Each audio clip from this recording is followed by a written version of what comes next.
क्षमा, इस पर तो भली भांति कल चर्चा हो चुका था।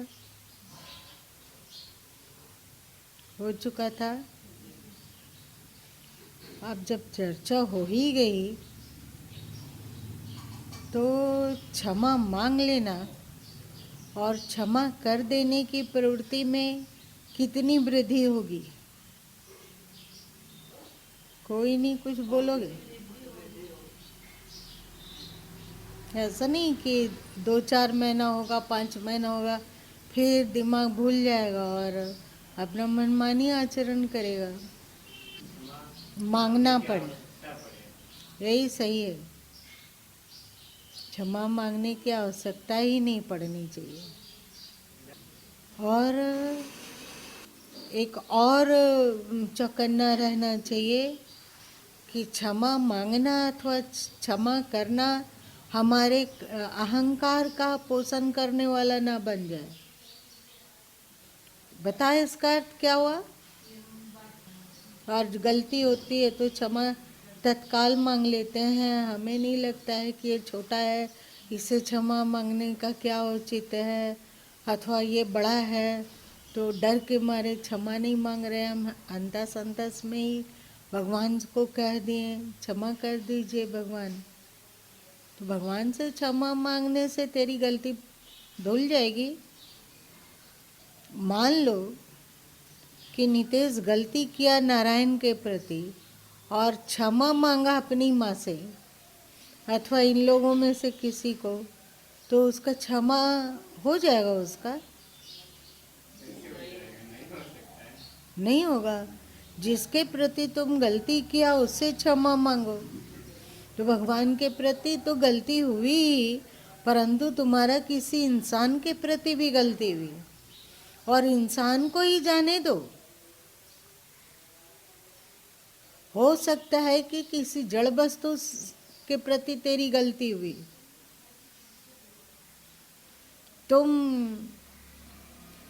कहीं से बाहर से आ रहे थे, देखे कि सत्संग शुरू हो गया है, जल्दी से अंदर आए और एक झटके में एक चप्पल खोला तो कहीं का कहीं फेंका गया, दूसरा चप्पल जल्दी से झटका तो वो कहीं का कहीं फेंका गया।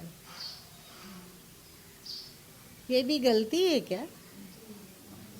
हाँ, अच्छा तो क्या है, इसके लिए भी चप्पल से क्षमा मांगनी होगी? चप्पल के बाद चप्पल जड़ से गलती करते करते फिर चेतन से गलती करने की आदत हो जाती है, अथवा चेतन से गलती करते करते फिर जड़ को भी ठेस पहुंचाने की आदत हो जाती है। मान लो तुम यहाँ से उठा,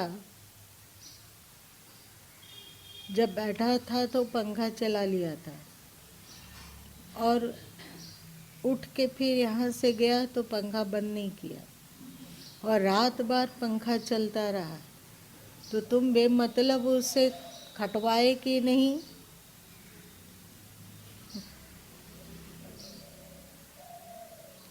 ये बताओ, तुम्हारे शास्त्र में जड़ चेतन सब में ईश्वर बतलाया गया है कि केवल चेतन में ईश्वर है और जड़ में ईश्वर नहीं है? आत्मा में तो ईश्वर का वास होता है, पर प्रकृति में ईश्वर नहीं है।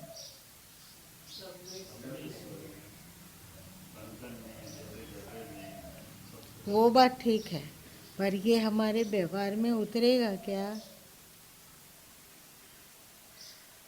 याद है एक बार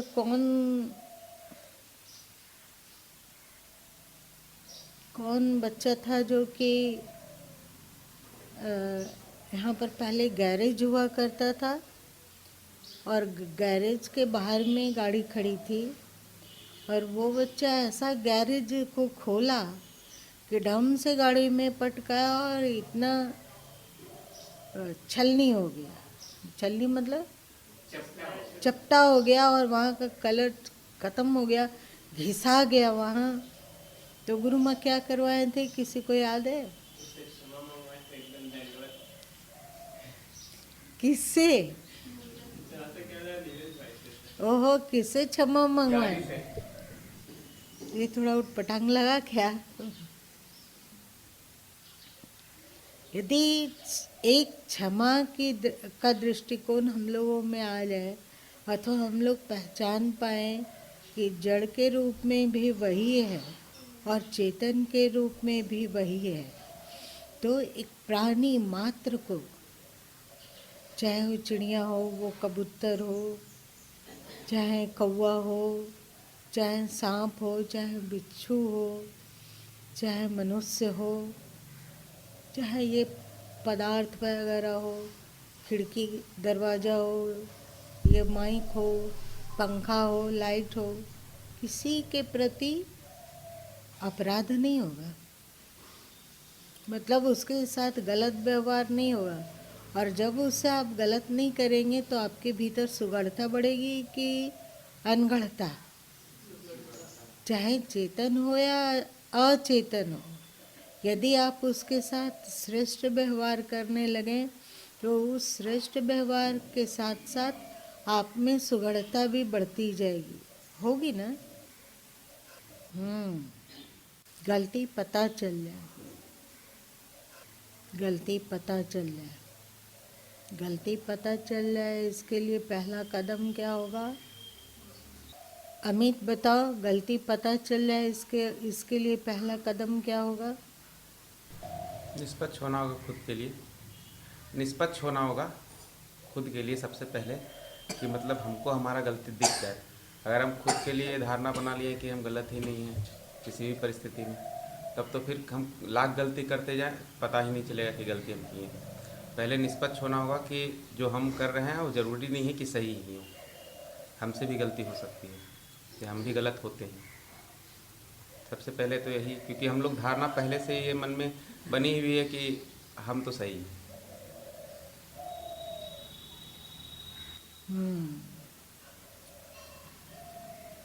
निष्पक्ष तो होना ही होगा।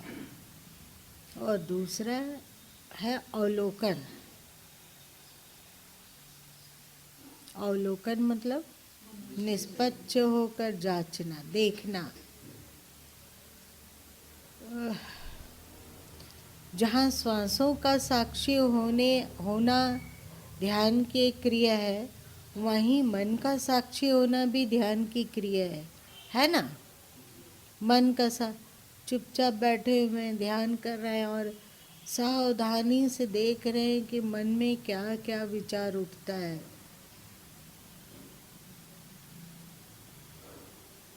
क्या क्या विचार उठा, पता लग रहा है कि इस समय ये विचार उठ रहा है, इस समय ये विचार और उठ रहा है। अब उसमें से चुनाव करो कि राइट क्या है और रॉन्ग क्या है।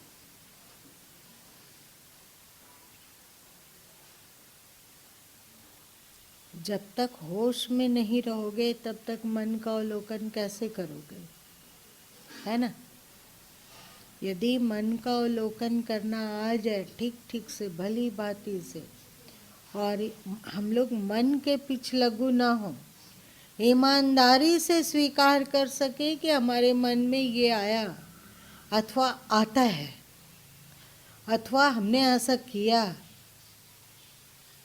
ईमानदार होना होगा ना, होश भी होना होगा, और मन का पक्ष लिए बिना उसका अवलोकन के, और उसमें बहुत सारे विचार दिखे, उसमें से जो श्रेष्ठ थे उस अंडरलाइन लगाएं, वो राइट वाला खाता में चुन के रखें, और ये विचार गलत है, विवेक सम्मत नहीं है, मानमोचित नहीं है, तो उसको रॉन्ग मतलब डस्टबिन में डालें।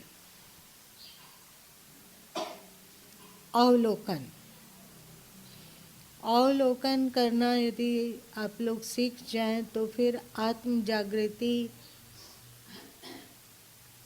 आएगी ना। आत्म जागृति आएगी कि अरे ये तो हमने रंग में जाना है अथवा सत्संग सुना है कि ये तो रंग है, ये रंग है, रंग है, रंग है, हटो हटो हटो, दूर हटो।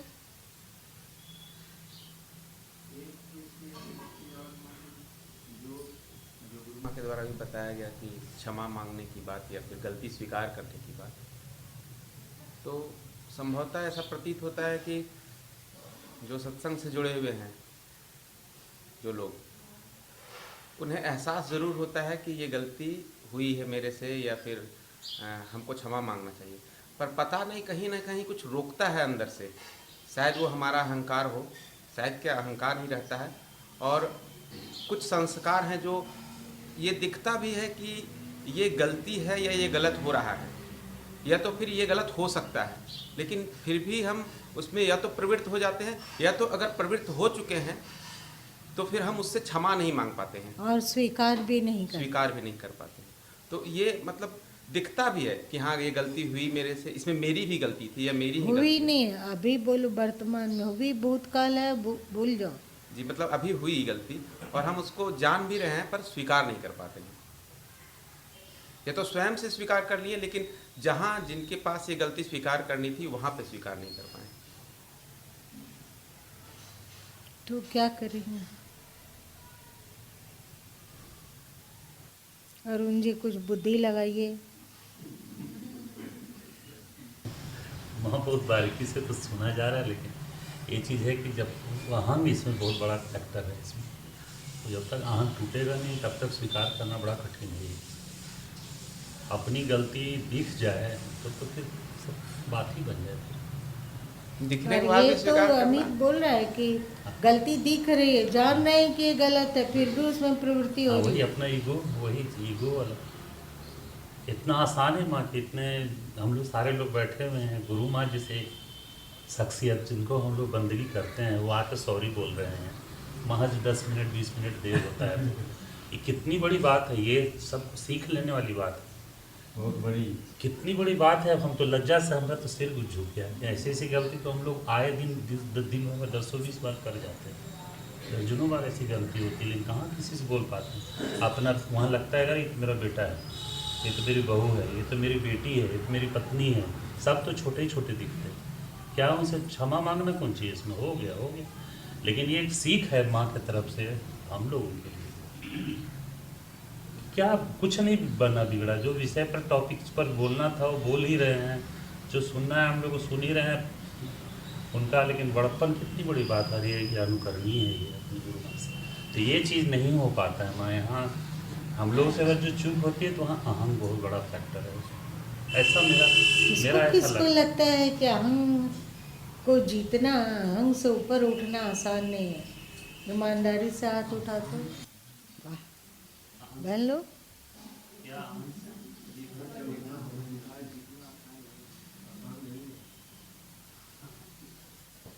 नारायण, अहंग जीतना कठिन है? अच्छा, तुम्हारा रुक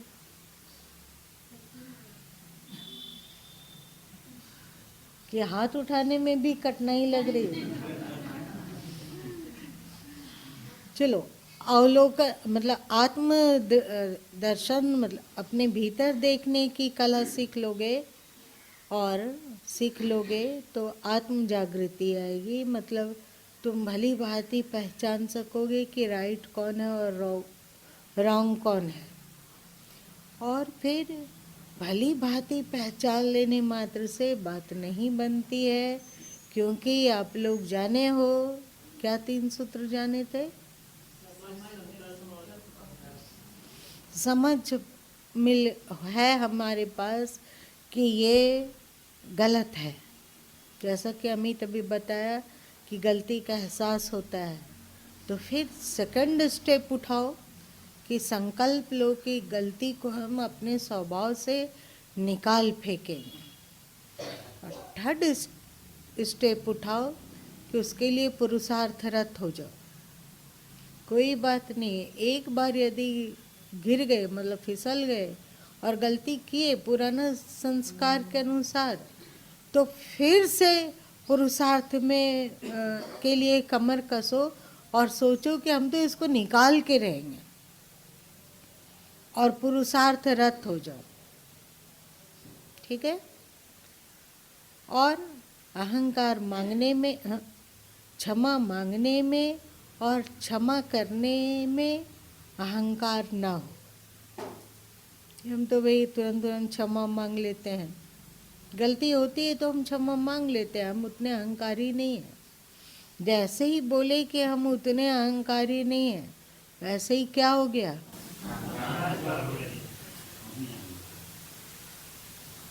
कल गुरु महाराज ने बताया था कि हाँ हम ऐसे ही हैं, जो अहंकार का सूचक है कि हाँ हम गलती करते हैं या हमसे गलती होती है या हम गलत हैं, स्वीकार भी कर रहे हैं और अहंकार भी। नहीं, ये भी ना अहंकार ही बुलवाता है कि हम ऐसे ही, तुमको यदि हमारे साथ रह सकते हो तो रहो और नहीं रह सकते हो तो तुम आजाद हो। हम जैसे हैं वैसे हैं, ये भी अहंकार है। ये अब क्षमा वाला सब हो गया, अभी अगला आगे बढ़े।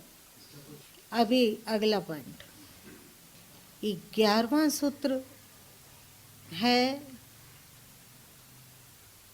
कर्म का अनासक्त अथवा निष्काम होना। कर्म अनासक्त हो और निष्काम हो। जिसका अनाहत चक्र जगा हुआ रहता है उसके लिए कर्म निष्काम होना सरल है, और जिसका अनाहत चक्र जागा हुआ नहीं रहता है उसके लिए निष्काम कर्म करना बहुत परिश्रम साध्य है। मतलब हमेशा अपने आप को संभालेगा। अभी हम लोगों से जितना भी कर्म होता है उस कर्म के पीछे उस कर्म के पीछे कोई न कोई आसक्ति छुपी होती है। छुपी है।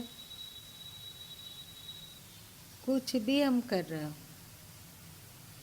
मान लो कि गुरु माँ किसी को प्रसाद दिए, हाथ मिठाई था तो हाथ मतलब चट हो गया। दीपक दौड़ा और एक कटोरी और एक गिलास में जल भर के ले आया और हाथ धुलवा दिया और रुमाल हाथ में दे दिया। इसके पीछे क्या आसक्ति नहीं है? तो हम लोगों का सभी कर्म आसक्ति युक्त होता है। और तुम लोग तो जाने कि श्री कृष्ण दूसरे अध्याय में कहते हैं संगात संजायते कामा। यदि कहीं आसक्ति है, संगात मतलब आसक्ति,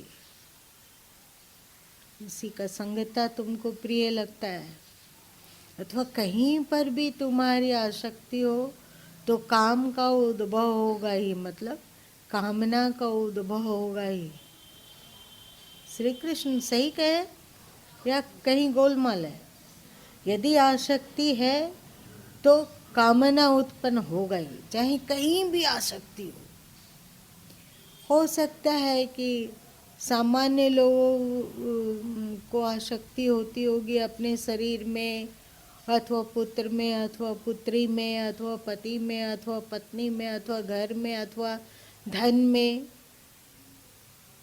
भाई में अथवा बहन में, माता पिता में, दोस्तों में, मित्रों में अथवा पैसे में, रुपया में, मान में, प्रतिष्ठा में, कहीं भी आसक्ति हो तो आसक्ति होगी तो कामना उत्पन्न हो गई। यदि आपके देश के प्रति आसक्ति है तो कामना उत्पन्न होगा कि बिना कामना के रह जाएंगे? होगा ना? अथवा हमें हमारे सनातन धर्म में आसक्ति हो तो कामना होगा कि नहीं? कामना उस पर कुछ जागेगी कि नहीं? जागेगी ना। किसी के भीतर उच्च आसक्ति है, लोकहितार्थ आसक्ति है,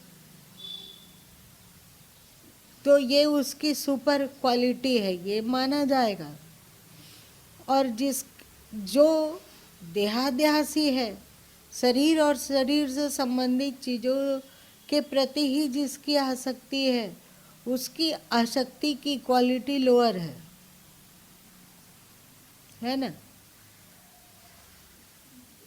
लोअर है। अब इस लोअर क्वालिटी को पहले हमें अपर क्वालिटी में बदलना होगा। कामना तो है, संगात संजायते कामा, मतलब आसक्ति तो है, और आसक्ति भी दो तरह की होती है, एक लोअर एक अपर। हो गया। अब हमें पहला कदम क्या उठाना होगा? निष्काम कर्म में जाने के लिए, निष्काम कर्म में हम प्रवेश करें, उसके पहले हमें पहला पॉइंट मिला, संगात, आसक्ति।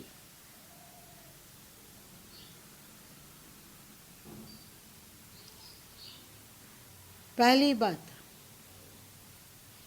कि यदि आप में आसक्ति है, और सच पूछा जाए तो संसार में ऐसा कोई भी प्राणी नहीं होगा जिसको कि किसी के प्रति आसक्ति नहीं है। भक्त को भगवान के प्रति आसक्ति होती है, शिष्य को गुरु के प्रति आसक्ति होती है ना। राष्ट्रभक्त को राष्ट्र के प्रति आसक्ति है, कहीं ना कहीं आसक्ति है। एकाएक आसक्ति से ऊपर नहीं उठा जा सकता है। तो क्या करना होगा?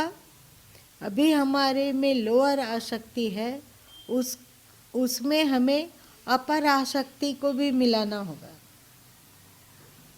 इसका क्या गुरु माँ कहना चाह रहे हैं? बोलो अमित।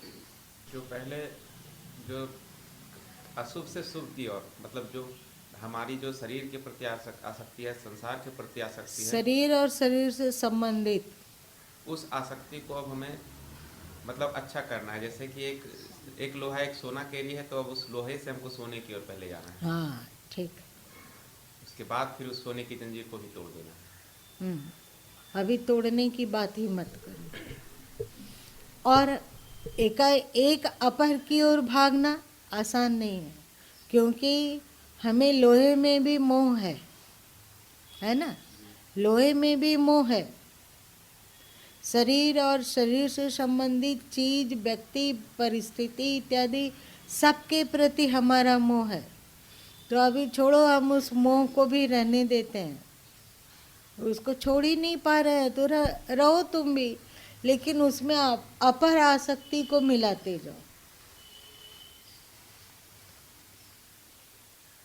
अपर आसक्ति को मिलाना क्या हुआ? रहने दो। अपने बच्चों के प्रति आसक्ति है तो उसको भी रहने दो, परिवार के प्रति आसक्ति है तो उसको भी रहने दो, और रुपया पैसा मन प्रतिष्ठा जो भी जिसकी आसक्ति हो रहने दो, परंतु उसमें थोड़ा थोड़ा अपर आसक्ति को भी प्रवेश होने दो, करवाओ। कि ठीक है, हम अपने बच्चों से प्रेम करते हैं, परंतु सद्गुरु से भी प्रेम करते हैं। हमारी आसक्ति के दायरे में सद्गुरु भी आते हैं, हमारे आसक्ति के दायरे में ईश्वर भी आते हैं। उनको भी अपने आसक्त मन के भीतर प्रवेश करा दो। ठीक है कि हमको पढ़ने की बहुत इच्छा होती है, और पढ़ना हमारा शौक है, हॉबी है। शौक तो उर्दू शब्द लगता है, हॉबी इंग्लिश शब्द है, तो इसका हिंदी शब्द क्या होगा? चलो, आदत, रुचि। धन्यवाद। रुचि, मान लो कि पढ़ने की हमें रुचि है, जब तक नहीं पढ़ते तब तक सो नहीं पाते हैं। पहले पढ़ते थे इधर उधर की चीज, एकाएक छोड़ नहीं पाते हैं पढ़ना। एक बार ना बहुत दिन पहले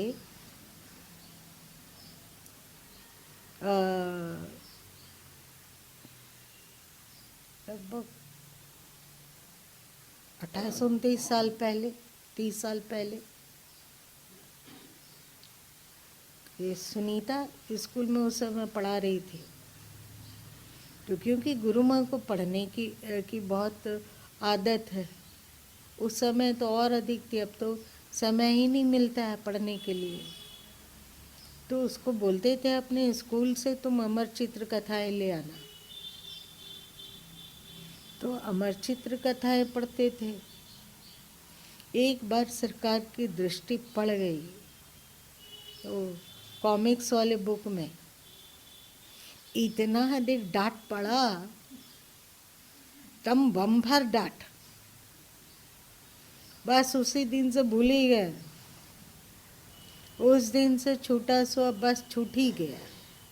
तो अब पढ़ने वाली जो आसक्ति है उसका क्या करें? ये पढ़ने वाली आसक्ति तो है।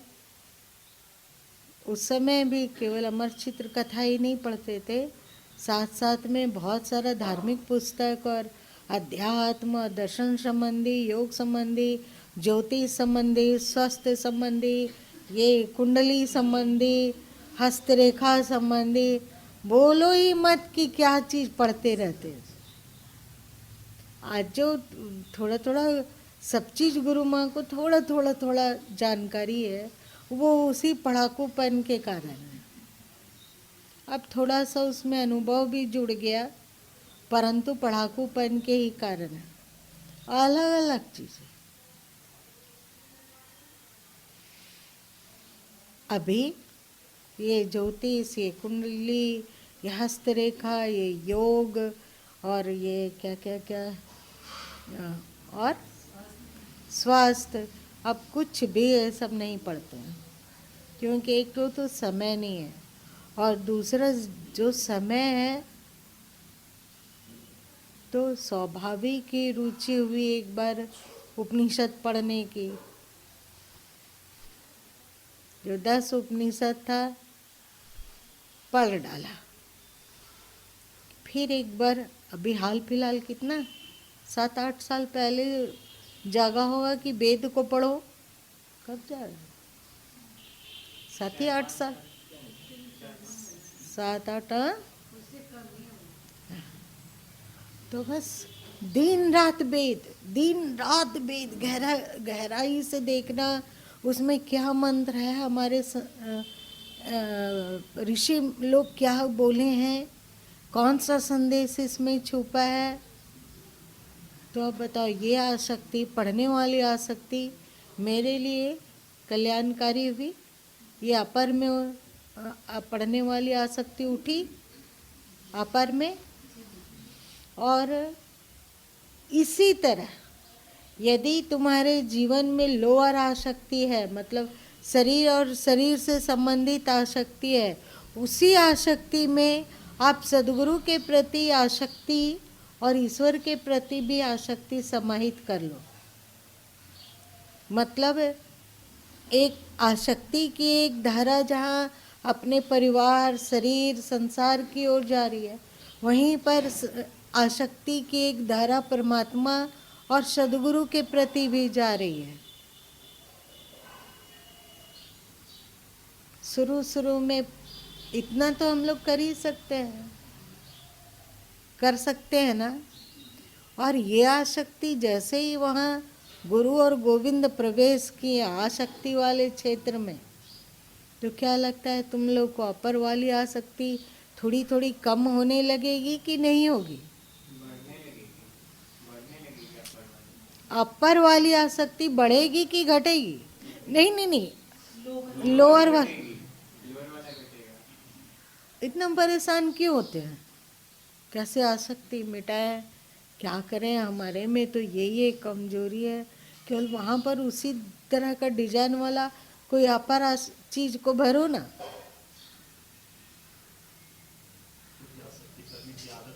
आसक्ति करने की आदत है तो ये ज्यादा कठिन नहीं होगा, है ना? आराम से कर लेंगे।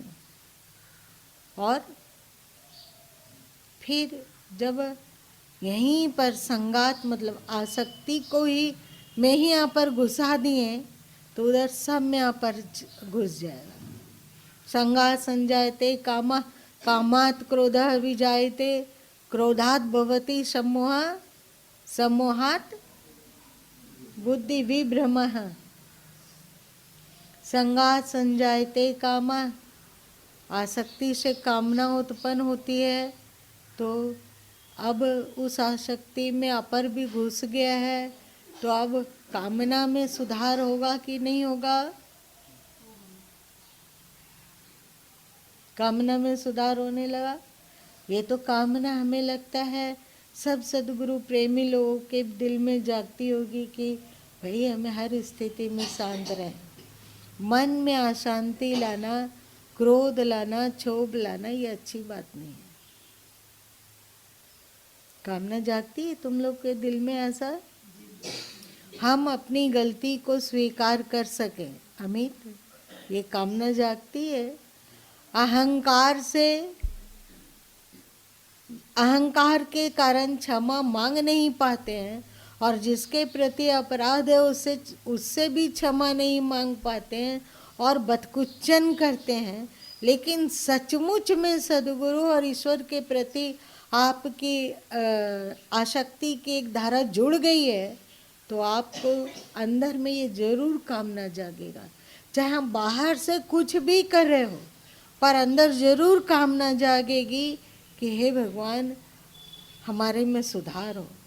कैसे सुधारे? हम हमेशा फिसल जाते हैं, हमेशा हमारा लोअर कामना होता है, हमेशा ही हम लोअर आसक्ति की ओर बह जाते हैं। ये कामना जाग रही है ना कि अब हम, जागती है ना, तो बस एक जगह घुसाया आसक्ति में ईश्वर और सद्गुरु को, तो कामना में भी तेरा स्वाभाविक ही लोअर कामना में अपर कामना भी घुसता जा रहा है, घुस रहा है।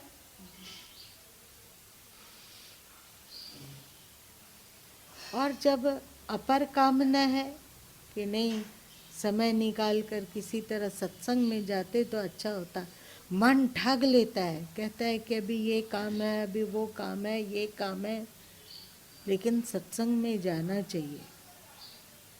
ये तुम्हारे भीतर कामना है और बार बार ये कामना तुमको कचोटता है, तो तुम सत्संग में आने लगोगे कि नहीं? आने लगोगे ना।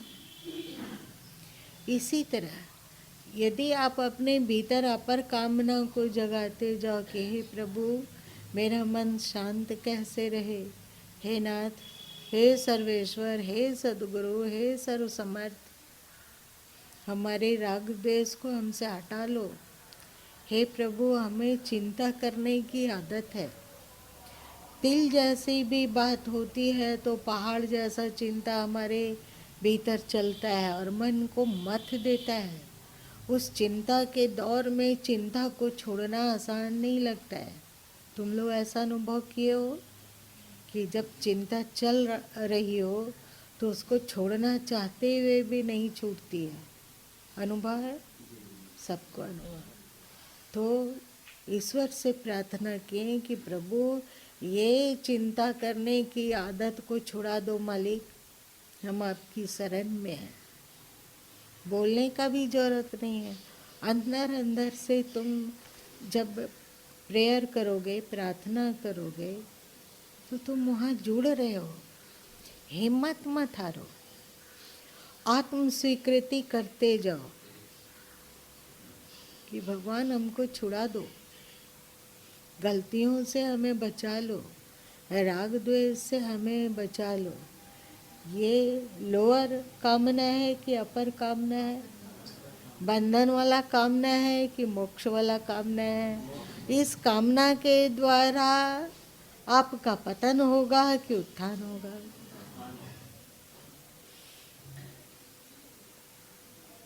कामना में अपर घुस गया तो धीरे धीरे कामना फिल्टर होते होते पूर्ण रूपेण अपर ही अपर रहेगा। जैसे गुरु माँ बतलाए थे ना कि यदि खौलता हुआ जल एक बाल्टी में लें और उसको ठंडे पानी के नल के नीचे रख कर ठंडा पानी को खोल दें तो क्या होगा? गर्म पानी हटाने में सिर मत दुखाओ, रहने दो गर्म पानी उसी में, केवल ठंडा पानी वाला नल खोल दो। 1 घंटा के बाद जाके देख लो क्या हुआ,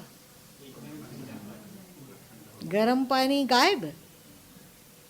इसमें अमित भैया का एक प्रश्न था, कल रात में यही चीज़ हो रही।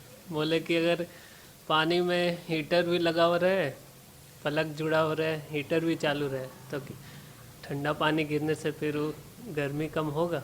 नहीं, हमारा ये कहना था कि हम बोले थे कि अगर वो प्लग से जुड़ा हुआ हो तार, मतलब वो जो गर्म पानी जहाँ हो रहा है वो हीटर के साथ कनेक्टेड है, अभी प्लग जुड़ा हुआ है उसमें बिजली में, तो हम जब तक ठंडा पानी पूरा गिरा रहे हैं तब तक हो सकता है कि वो ठंडा हो जाए, पर जैसे ही हम ठंडा पानी गिराना बंद कर देंगे तो फिर थोड़ा देर में वो गर्म नहीं हो जाएगा। मतलब ऐसा तो हमको हाँ, प्लग तुम हटाने की ये मूर्खता करते रहो, स्वाभाविक ही एक दिन तुमको बुद्धि जागेगी कि ये मूर्खता ना करें, क्योंकि हमें श्रेष्ठ की कामना है।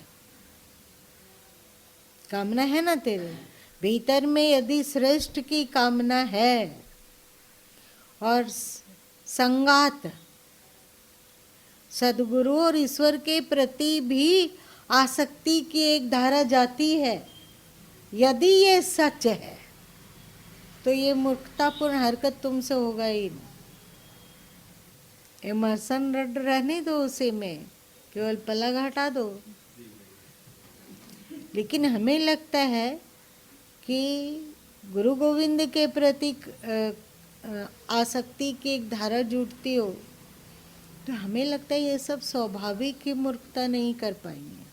जब हम लोगों की कामना सही हो जाए, कामना में अपर घुस जाए और आसक्ति में भी अपर घुस जाए, तो फिर हम लोगों का कर्म कैसा होगा?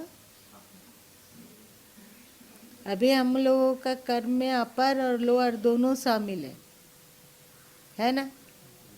अपर और लोअर दोनों शामिल है।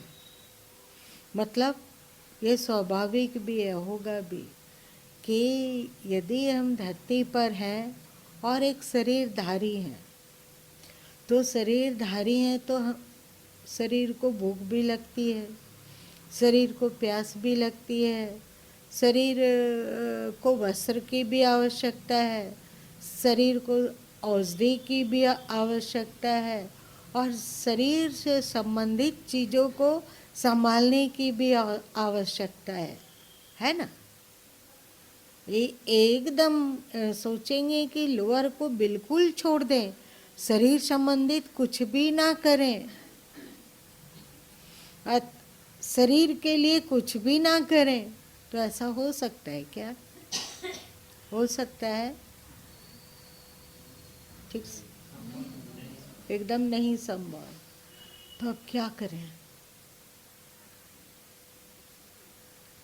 इसी कर्म में, मतलब जो भौतिक कर्म हो रहा है अभी हम लोगों में, क्या हम लोग इसी में आध्यात्मिक कर्म का घालमेल कर सकते हैं?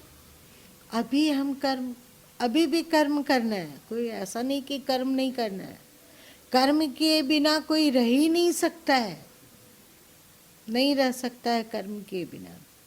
कर्म होगा ही, और सोचेंगे कि सब कर्म अध्यात्म हो, ये हो ही नहीं सकता है। भौतिक कर्म भी होगा ही। अब एक उसमें घुसा दो कि ये भौतिक कर्म भी परमात्मा अथवा सद्गुरु के प्रसन्नता के अनुरूप हो, मिलाया जा सकता है।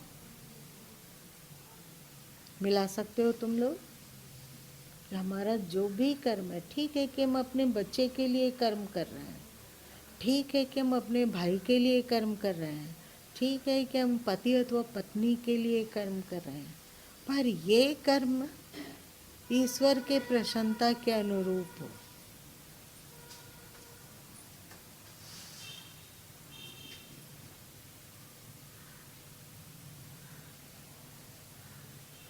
ईश्वर के प्रसन्नता के अनुरूप कैसे होगा? ये भौतिक सांसारिक कर्म तुम ईश्वर के प्रसन्नता के अनुरूप कैसे कर सकोगे? 1-2 पॉइंट किसी के दिमाग में? वो बच्चा भगवान का है तो इसलिए हम उसकी अच्छे से सेवा करें, अच्छा संस्कार दें, इससे प्रभु प्रसन्न होंगे क्योंकि ये भी बच्चा उन्हीं का है। तो बच्चे की सेवा भी हो जाएगी और हम बच्चे की सेवा तो जाने दो, जब गुरु माँ को तो लगता था कि इस देह की भी सेवा भगवान की ही सेवा है। यदि स्नान कर रहे हैं तो वो भी भगवान की सेवा है, और यदि खास रहे हैं तो वो भी भगवान की ही सेवा है। और तो और गुरु माँ का एक बार ऐसा हो गया था दिमाग कि लगता था कि ये देह तो उन्हीं का क्या, वे ही है। तो अब पूजा इत्यादि होने लगी थी ऐसे, लेकिन ऐसे पूजा होने में हम अहंकार बिल्कुल नहीं था, समर्पण अथोर था, सब कुछ वही है। अभी हमें सद्गुरु की आवश्यकता है, मन कर रहा है कि सद्गुरु की पूजा करें, लेकिन सद्गुरु अभी यहाँ उपस्थित नहीं है, तो क्या करें? तो लगता था कि सद्गुरु का ही तो ये जीवन है, सद्गुरु ही तो इसमें प्रकट है, तो ऐसे ऐसे करके अपने ही पूजा कर लिया करते थे। और तो और पगलपना का हद तो तब है कि पहले चरणामृत का प्रचलन था जोर से, तो सरकार प्रभु आते थे तो सभी चरणामृत लेते थे। एक बार जिज्ञासा कि मन में अभी फिलहाल क्रोध आ रहा है और इस क्रोध को दूर करने का कोई उपाय नहीं सूझ रहा है।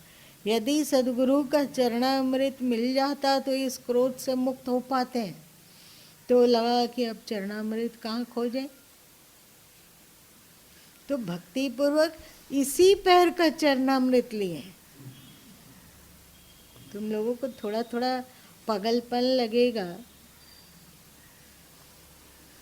लिए और आराम से पी लिए। लेते बखत गुरु की ले रहे थे और पीते बखत शिष्य महाराज पी रहे थे।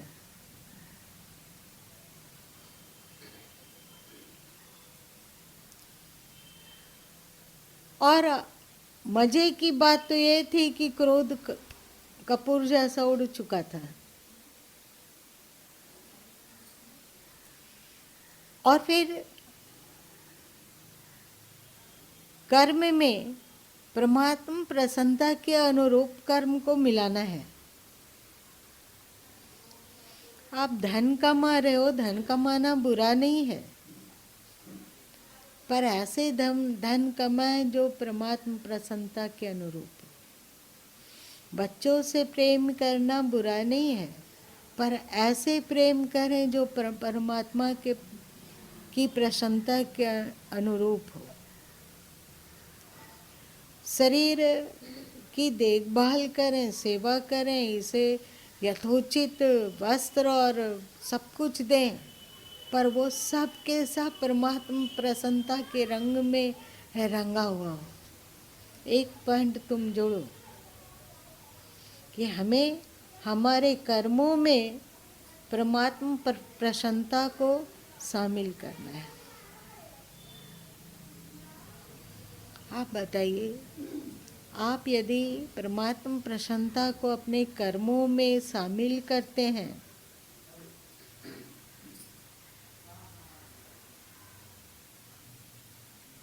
तो कितना कामना जागेगी।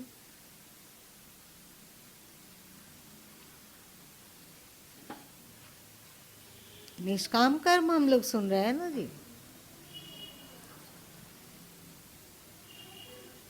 तो कितनी कामना जागेगी।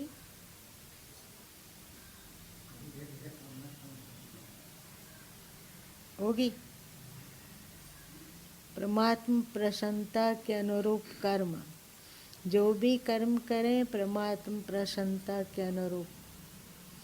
फिर ये जो थोड़ा सा चाखन है ना, परमात्म प्रसन्नता के अनुरूप, ये चाखन धीरे धीरे फैलेगा। तुम लोग को एक बार कहानी कहे थे ना, ऊँट वाली, अंग्रेजी में हम लोग पढ़े हैं ऊँट वाली कहानी। तंबू में धीरे धीरे बोला मालिक मुंह घुसा लूँ, तो घुसा लिया। फिर ऐसा छोटा सा तंबू था, फिर बोला पहला पैर घुसा लूँ, बहुत ठंड है बाहर। अच्छा ठीक है, मैं खड़ा हो जाता हूँ, तू आधा घुस जा, आधा घुस जा। कहा मालिक पीठ के तरफ पूंछ की ओर बहुत ठंड लग रहा है, मैं पूरा घुस जाता हूँ। जब घुस ही गया हूँ तो पूरा घुस जाता हूँ। पूरा वो घुसने लगा ऊँट, तो चपाई के मर ही जाता आदमी ऊँट वाला, तो भागा जल्दी से, तंबू से बाहर हो गया ऊँट, तंबू से बाहर हो गया ऊँट वाला, और तंबू के अंदर था ऊँट। तुम पहले परमात्मा प्रसन्नता को स्वीकार तो करो, कर्मों में ही सही, भौतिक कर्मों में ही सही। फिर यदि कर्मों में असफलता मिलेगी तो आने लगेगा मन में कि चलो कर्म तो ठीक ठीक किए थे, शायद इसी में ईश्वर की प्रसन्नता हो। शायद को तो तुम घुसाओ, शायद यही ईश्वर की प्रसन्नता हो। मतलब उस मतलब कामना की पूर्ति नहीं हुई तो आ गया मन में कि शायद इसी में ईश्वर की प्रसन्नता हो। तुम्हारी कामना कम हुई कि नहीं हुई? हो गई कामना।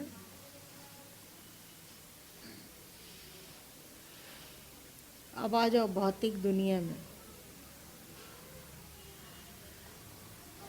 कोई आपको गाली दे रहा है,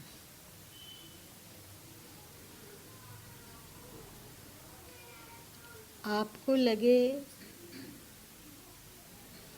कि कहा जाता है ईश्वर के इच्छा के बिना एक पत्ता भी नहीं डोलता, तो गाली दे रहा है, उसमें भी तो वही ईश्वर है और गाली भी वही ईश्वर है। चलो शायद परमात्मा की इसी में प्रसन्नता हो। आज रूखी रोटी खाने को मिली, जुगाड़ नहीं बैठा पाए दाल रोटी खाने की, शायद इसी में राजी हैं हम, उसी में जिसमें तेरी रिजा है। निष्कामता बढ़ेगी। एक बार घुसाओ तो तुम। फिर क्या है दूसरा, जब अपने कर्म में आप अपर ईश्वर प्रसन्नता को घुसा लिए, अब घुसाओ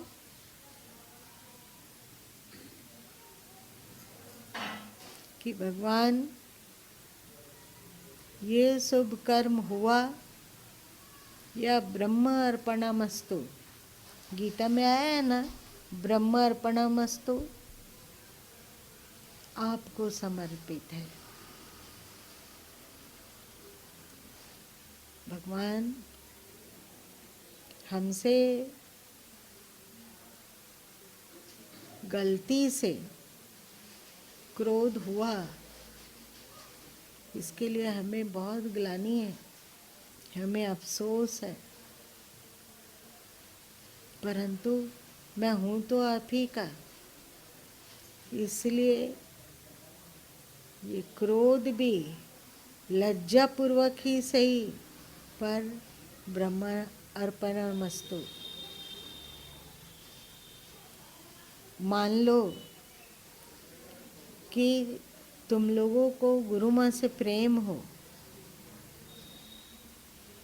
और तुम कहीं बाहर गए थे, तो तुमको वहाँ एक आम बहुत ही सुंदर अलग से हट के मिला, तो तुमको लगा कि गुरु माँ के लिए ले चलते हैं।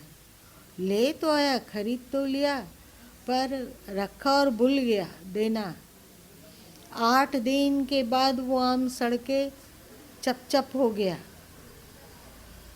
अब वो आम जब तुम गुरु माँ को समर्पित करोगे तो तुमको लाज आएगी कि नहीं? आएगी, लाज आएगी। गुरु माँ के लिए खरीदें। अगले बार से क्या करोगे? यदि कुछ ऐसा चीज मिलता और खरीद लेते हो तो तुम्हारे में सजगता जागेगी कि नहीं कि पिछले बार तो सड़ गया था। आपकी सही समय में समर्पण करना है, सड़ने नहीं देना है। कल आज तो हमें क्रोध को समर्पण करना पड़ा, ब्रह्मार्पणमस्तु। आज हम अपनी नालायकी को समर्पण करना पड़ा, ब्रह्मार्पणमस्तु, क्योंकि उनके ही हैं। तो अपने नालायकी में शर्म आएगी। अगर सचमुच में समर्पण हो और सचमुच में हम ब्रह्मार्पणमस्तु करते हैं, सोचते हैं कि सब कुछ प्रभु को समर्पित है, तो नालायकी धीरे धीरे छूटेगी कि नहीं? इस समर्पण को करते हुए लज्जा आएगी कि कैसे क्या हम कर देते हैं जो कि ऐसा घटिया कर्म ईश्वर को समर्पित करना पड़ता है। तो कर्म में भी सुधार हुआ और समर्पण भी हो गया। समर्पण हुआ मतलब समर्पण तुम काय कर रहे हो, किस समझ के कारण? बताओ। सब कुछ परमात्मा का है, कर रहे हो ना? ये भावना रहेगी तभी तो अर्पण करेंगे, वरना क्यों करेंगे? सब कुछ परमात्मा का है, ये भावना महीन रूप से भी तेरे भीतर प्रवेश करे तो तुम्हारा कर्तापन कम होगा। कर्तापन कम होगा। मैंने किया, मैंने ये किया, मैंने ये सेवा की, मैंने दान दिया, मैंने पुण्य किया, मैंने उसकी मदद की। कर्तापन का भाव कम होगा कि नहीं होगा? निष्काम कर्म में आप क्या कौन कौन सा गुण पालिए? अभी निष्काम कर्म बोल रहे हैं ना, तो निष्काम कर्म में आप जो 3-4 पॉइंट गुरु माँ बताए थे उसमें से क्या क्या पालिए? यज्ञार्थ कर्म में क्या बताए थे? बताओ जल्दी। यज्ञार्थ कर्म, देर हो रही है। निस्वार्थ कर्म, राग द्वेष से रहित। राग द्वेष से रहित। अच्छा आज इतने ही रहने दो क्योंकि समय ज़्यादा हो गया, कल अब बाकी सुनना। ठीक है, तुम लोगों को इसमें कोई कुछ भी यदि संदेह हो तो कल तुम लोग पूछ लेना, ठीक है ना? कोई भी ये हो कल पूछ लेना। कैसे हम लोग आराम से निष्काम कर्म में जाएंगे और कैसे निष्काम कर्म हमारा स्वभाव बन जाएगा, एकदम सरलतम सूत्र। कृष्ण जी के शर्तों पर कैसे हम लोग धीरे धीरे खरा उतरने लगेंगे, ये देखने लायक होगा। पर इसके मूल में पहले क्या करना होगा? आसक्ति में उनको शामिल करना होगा। समझे अरुण जी? आप लोग समझ गए? चल ठीक।